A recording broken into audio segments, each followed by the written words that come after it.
Well, I have had conversations with Bibi Netanyahu, and I want to make sure that we don't forget what we're doing here. We have to support Israel because they're an independent nation that's the brutality, the inhumanity, the way in which Hamas treated the Israelis, and raping and burning and beheading.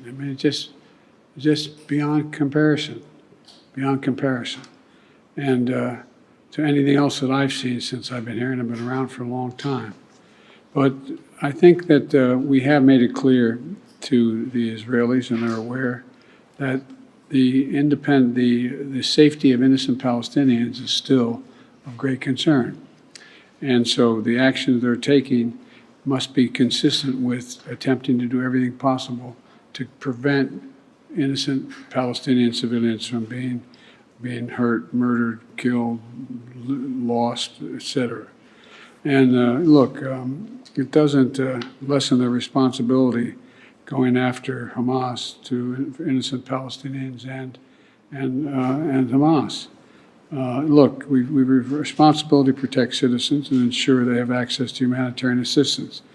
That's why I've worked so hard with our Arab friends as well as the Israelis to get humanitarian assistance into Israel, literally getting up to 140 trucks loaded with gear, loaded with food, loaded with everything that is needed by the Palestinians, including fuel. So, Israel has stated its intent to fulfill these responsibilities. It's very difficult.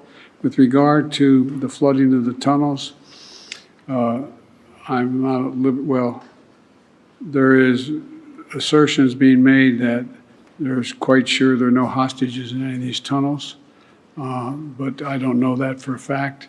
I do know that, though, every civilian death is an absolute tragedy, and Israel stated its intent, as I said, to match its words with its intent with actions. That's what I was talking about today.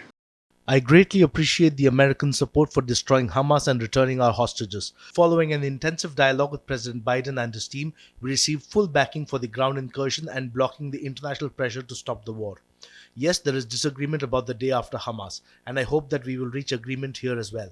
I would like to clarify my position. I will not allow Israel to repeat the mistake of Oslo after the great sacrifice of civilians and soldiers. I will not allow the entry into Gaza of those who advocate for terrorism, support terrorism, and finance terrorism.